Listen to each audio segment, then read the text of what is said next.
For 20 years I thought the little blue pill kept the peace, but it only kept me quiet while my husband timed my breathing, dimmed the hall, and slid our housekeeper in through the mudroom door like a secret he fed with my fog. You're watching Revenge Files. Subscribe for a new twist daily. The night I palmed the pill and let the water sit on my tongue, I watched him whisper at the back lock, wave her in with rubber gloves still on, and kiss her in the kitchen I have mopped since 1984, as if I were already gone. My name is Marjorie Ellison. I live in Raleigh, North Carolina, in a brick ranch with a dogwood that still remembers our daughter's prom photos. Routine was my religion: 2 slices of wheat toast, the 6 o'clock news, the pill at 10, lights out at 10:30. For 20 years my husband, Dennis, pressed that pill into my palm and said, "You sleep better this way." I believed him, because believing is easier than admitting your life might be happening without you. A week before Christmas I found a gold bobby pin under the stove, thinner than the ones I keep, curved like a question mark. On Tuesday, the Ring camera feed showed offline between 11:28 p.m. and 12:14 a.m., the exact window when I usually turn into stone. On Thursday, a charge hit our joint card from an outfit called Pinecone Cleaning for an after-hours refresh. We have a housekeeper from that service, Elena, who usually comes afternoons. After hours for whom? I took my pill that night the way I always did, except I didn't. I tucked it behind my molar and sipped until the glass made a ring on the nightstand. I kept my mouth slightly open and snored the way he liked, a little theater for a small audience. At 11:32 p.m., the hallway floorboard that always complains gave a soft groan. Dennis walked toward the mudroom, shoes in his hand, careful the way you are when you know exactly where every squeak lives. He turned the deadbolt, cracked the door 2 inches, and Elena slipped in, hair up, apron on, a plastic caddy dangling from her wrist like a purse. She smelled like orange cleaner and a perfume I don't wear. "She's out?" Elena whispered. "Out," Dennis said. He didn't even lower his voice. He was sure I belonged to the pill. I held the little camera my daughter insisted I buy, in case of porch pirates, Mom, against the gap in the bedroom door, and let it see what I could not stand to. They kissed. He eased bills from his wallet and tucked them into her apron pocket. "Every Monday and Thursday," he said. "Back door. She'll never know. But then..." He reached for my cookie jar, the blue one with sunflowers, and pressed the lid like he owned every sound in the room. He took 320s I keep for pizza nights with the grandkids. He paid for his after hours with my life's small softness. By morning, the upholstery of my chest felt ripped from the inside out. I sat at the kitchen table and counted the pills left in the orange bottle. 90 should last 3 months. Mine would have, except 2 refills in the last year were picked up 10 days early. The pharmacy printout felt like a ledger of my absence. I am 73, but I am not fragile. I made a list on a yellow pad. 1, control the pills. 2, control the door. 3, control the proof. I took the bottle to my doctor's office and told the nurse, "No more automatic refills. Dispense 30 at a time." I asked about a taper. She nodded and wrote down a plan. I changed the Ring password and switched the notification email to mine. I tucked a new motion camera on top of the hutch facing the mudroom. I bought a padlock for the cookie jar, because sometimes revenge is practical. One problem: if I charged in with hurt, I'd get misunderstanding. "You're tired, she just cleans, and don't be cruel," thrown back at me like dishwater. Hurt doesn't win, paper does. So I went to the Wake County Register of Deeds to make sure nothing else had moved under my feet. No trust transfers, no quit claims. Just our 1,984 deeds sitting where it should.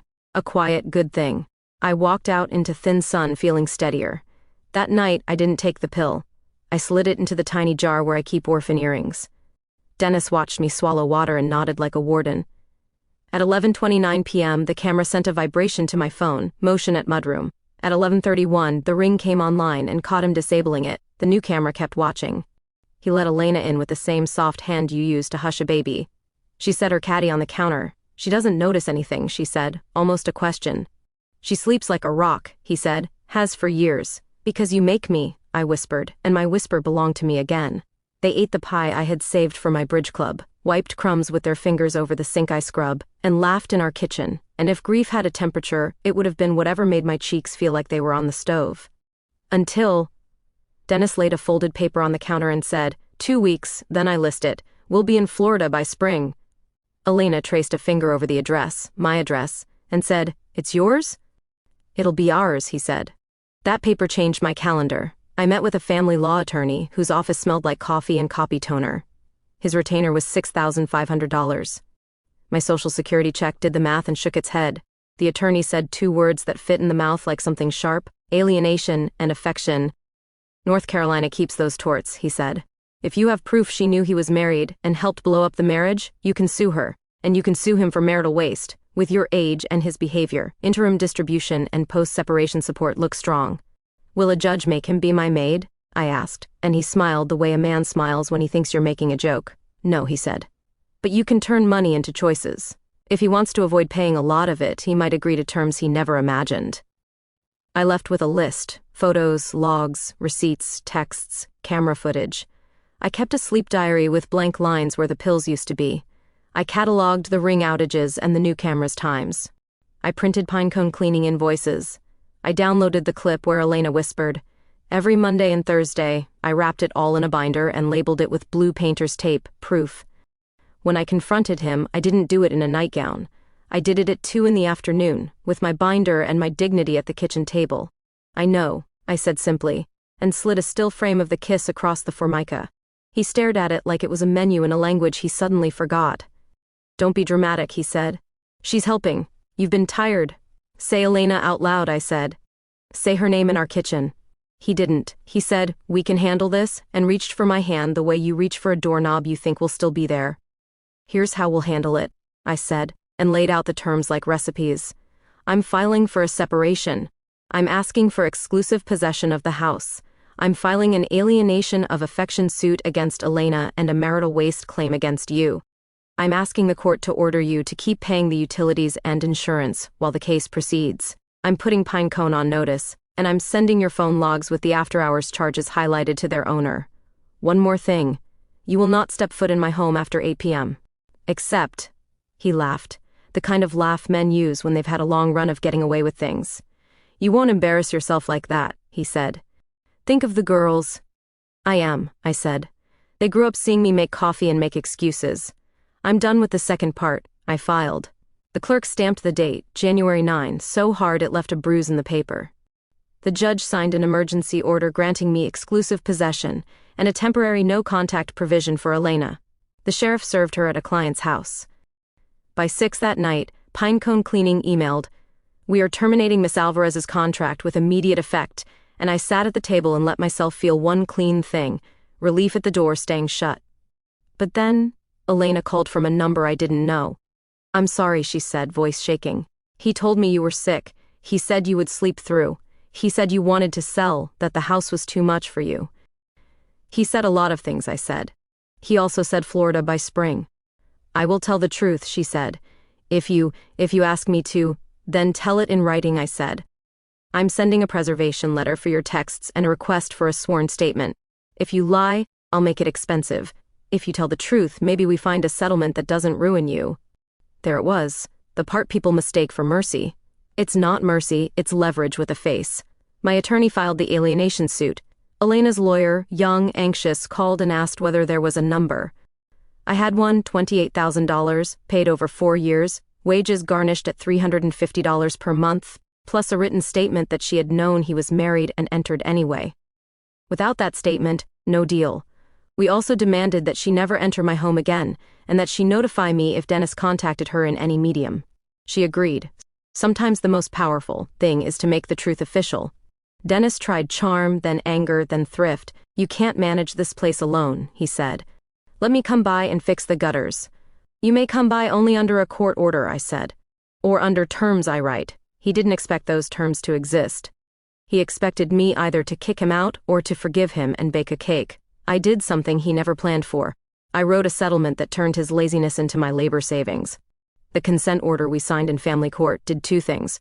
First, it granted me exclusive possession of the house, established our separation date, and ordered Dennis to pay me post-separation support of $1,800 per month, plus maintain the homeowner's insurance and taxes. Second, it included a voluntary service-in-kind clause. Dennis could reduce the $1,800 to $300 per month if he performed documented household services, cleaning, lawn, minor repairs, weekly grocery runs, according to a schedule I set, under my cameras, with a weekly checklist and a signature line. If he missed a task or failed inspection, the payment automatically snapped back to $1,800 for that month. He signed, because numbers do what pride can't. "You can't make me your maid," he said in the courthouse hallway, deflated. "I didn't," I said. "You made you my maid." I wrote it down. He bought uniforms, khaki pants, gray polos, because he hates ruining his good jeans. He started a little logbook like the one nurses carry. Monday, bathrooms, mop, baseboards. Thursday, front beds weeded, gutters cleared 90 minutes. He clocked in on my phone at 9 a.m. and clocked out when I initialed the checklist. He learned the difference between a wipe and a clean. He learned to fold fitted sheets. He learned that bleach and vinegar should never meet. He learned the hard way that I check the tops of door frames. Until the first time he failed inspection, dust on the ceiling fan in the den, the $1,800 snapped back, and I watched him write the check like his wrist weighed 5 pounds.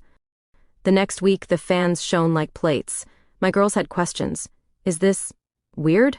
Lila asked, watching her father load the washer the way you observe a man defusing a bomb.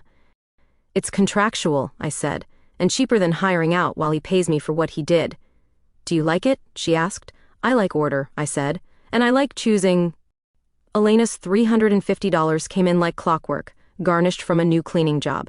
Each month the notice arrived, a line of numbers with my name next to them, in a font so plain it felt almost holy. Her statement, notarized by a woman whose commission didn't expire for years, sat in my file. I knew he was married. I believed he controlled her access to the home. "I am sorry." I read it once on a cloudy afternoon and felt the apology like rain on a tin roof, loud, then fading to something I could live with. Dennis built me a little tool wall in the garage and labeled the hooks. He oiled the dining chairs. He resealed the grout. He scrubbed the kitchen grout on his knees on a day in March when pollen made the air green. He took my grocery list and brought back exactly what I wrote, no substitutions, which is a kind of fidelity he had to relearn. He tried to charm me once, bringing daffodils from the median. "They were just going to get mowed," he said. "Buy them," I said, and he put them in the cart the next week like a man learning money is not just what you spend on yourself. Some people say revenge is ugly. They're usually men who never had to hang a camera to keep their kitchen their own. Mine looked like receipts, checklists, and a calendar he obeyed. It looked like the quiet click of the mudroom door locking at 5 p.m. It looked like me sleeping because I was tired, not because I had been put away. But then, he missed 2 Thursdays in a row. The lawn crept into shag. The fridge held nothing but condiments and a single shriveled lemon. I checked the camera logs and found he'd left at 2 p.m. both days without finishing the list. I enforced the snapback. 2 $1,800 checks hit my account the following Monday. He came by Tuesday with a face like a boy sent to the principal. "My back," he said, hand at his waist. "You're 75 next month," I said. "Hire help, out of your check. Or pay the full amount." He hired Pinecone. Oh, the irony. To send a crew to my house under his name. He stood there while they cleaned, learned what a corner brush does, learned the difference between polish and residue. He paid them out of his account and brought me the receipt like a report card. I initialed it. I am not in the business of making misery. I am in the business of making sure people respect math. The alienation case settled with a consent judgment. If Elena misses 3 payments, the whole $28,000 balloons. She hasn't missed one. Dennis's service in kind clause renews annually at my discretion. The first time it came up for renewal, he brought me a typed letter. I request to continue the reduced payment arrangement. He signed it with his own name.